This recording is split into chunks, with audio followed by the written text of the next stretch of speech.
বাচ্চারা যখন অসুস্থ হয় তখন মার কাছেই আসে। আর আমি মা এরকম একজন মা যা হলো বাচ্চাদেরকে এত বেশি এক্সাইটেড করে তারা অসুস্থতায় ভুলে যায়। Please like and follow. Hello everyone, this is Fatema. Welcome Fatema blog. সকাল সকাল উঠে আমি ভাবতেছিলাম আমি একটু হেঁটে আসি, কারণ হাঁটলে শরীরটা ভালো থাকে। তো সেই জন্য আমি চলে গেলাম হাঁটতে। তো পার্কে হলো বৃষ্টি হয়েছিল, পুরা পার্ক ভেজা। সে ভাবলাম বাসায় চলে যাই। তো রুটি বানাচ্ছিলাম, বাসায় এসে হাজবেন্ডকে ব্রেকফাস্ট দিতে হবে সেই জন্য। তবে কিছু মানুষ আমাকে এমন কমেন্ট করেছিল, আপনার রুটি বানানো এরকম, আপনার রুটি গোল বানানো হয় নাই, আপনার আমার 8 বছরের বাচ্চা আপনার থেকে ভালো রুটি বানাইতে পারে। তা আপনার তো শুকরিয়া আদায় করা উচিত মা হিসাবে যে আপনার বাচ্চা অনেক ভালো রুটি বানাইতে পারে। যাই হোক, আমার অত ভালো রুটি বানাইতে পারি না, যতটুক পারি আল্লাহর কাছে শুকরিয়া। আর এই যে সায়ান কালকে হাতটা কেটেছিল, তারপর আজকে তাকে কস্টিপ চেঞ্জ করে দিয়েছি, মানে ওয়ান টাইমটা। সায়ানের হাতটা ভালো হয়ে গেছে, তারপর সায়ানের মনে হয়েছে যে তার ব্যথা আছে, ওই জন্য আর কি চেঞ্জ করে দেওয়া। তারপর আমি আর যারা যখন খেলতেছিলাম সে আর থাকতে পারে না, সে ঠিকই চলে আসছে আমার সাথে খেলার জন্য। বাচ্চারা যখন না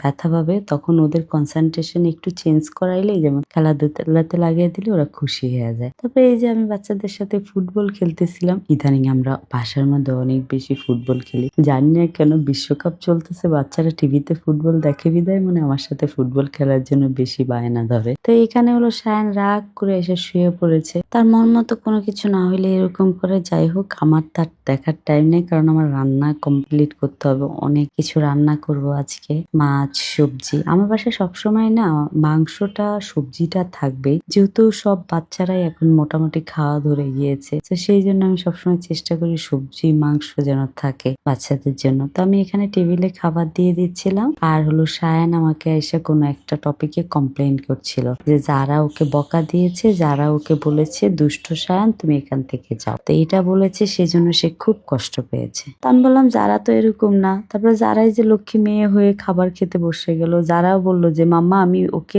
ঝাড়ি দিয়েছি কিন্তু আমি কিছু বলি নাই, বলেছি সায়া চুপ থাকো, এটা বলেছি। তারপরে তারা খাবার দাবার খায়, আমি হলো সায়ানকে নিয়ে বের হয়ে যাচ্ছি, কারণ আমি বাসার থেকে বের হওয়া মানে সবাই বলে যে আপনি একটু সায়ানকে নিয়ে যান, না হলে সায়ান বাসা থেকে অনেক কান্না করে। যখনই আমি বের হয়ে যাই তখনই বলে মাম্মা কোথায়। 5 মিনিট পর পর সবাইকে একই প্রশ্ন, মাম্মা কোথায়। তো সেই জন্য আমি আসছিলাম বনানী সুপার মার্কেট, আমার একটু গজ কাপড় লাগবে। তা আমি ভাবলাম যে সায়ানকেও সাথে নিয়ে যাই। তো এই যে গজ কাপড় কিনতেছি, একটা পর একটা গজ কাপড় দেখতেছিলাম।